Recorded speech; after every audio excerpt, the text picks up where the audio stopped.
Whenever you're dealing with an apologist for Islam, or even a Muslim, and you bring up jihad, almost immediately they kick back to you, well, what about those terrible Crusades? Why, they're the moral justification for jihad. I mean, we're just as bad as they are, so let's not talk about jihad, okay?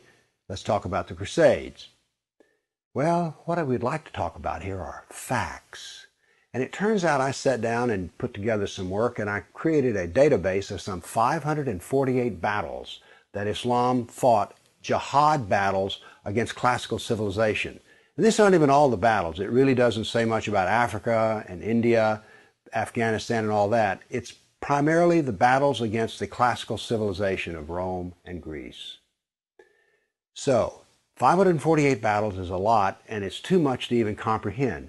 So I created something which I call a dynamic battle map, in which you have a display of the Mediterranean, and a white dot means that this 20-year period, that's a new battle. So every time the screen changes, it's 20-year period.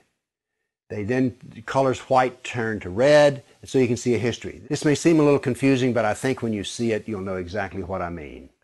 And here it starts. Islam burst out of the Arabian Peninsula and immediately starts attacking the Middle East.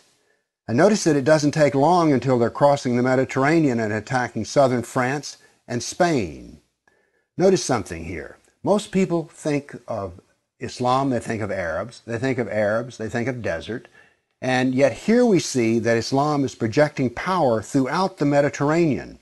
Notice how the little islands of the Mediterranean are getting hammered. The navy of Islam would attack coastal towns, kill, rob, rape, and then take slaves. So this whole battle map, as it unfolds, you're seeing slaves being taken. Over 1 million slaves were taken out of Europe into the Islamic world. That's something you don't think about much, but it's absolutely true. There were over 200 battles fought in Spain alone. And we also see, however, on the east coast in Turkey, that Islam is trying to break into Europe. Now, what's going to happen is, in Spain, this ongoing fight that lasted for 400 years, is the Christians are going to push back the Muslims. But now then, what has happened over in the east is that Constantinople has fallen, and now then Eastern Europe is getting hammered. The jihad now comes to Eastern Europe. It's pushed out now of Spain. Northern Africa is now completely Islamic. The Middle East is completely Islamic. This is all jihad, relentless jihad. And why is it so relentless? Well, Muhammad was relentless in his jihad. And these people are good students of Islam, and so it's against the kafir, on and on. It was traditional that when the Sultan came to power, the brand new Sultan, he would immediately try to launch new wars, because he was going to be noted in his Islamic history as to how well he fought against the kafir. So that's what the jihad looked like over that time period, 548 battles.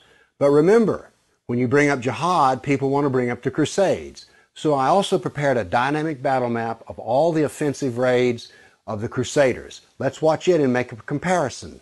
And so it begins. The Crusades enter into Turkey and the Middle East. Battles go on, but aren't there far fewer than you thought there might be?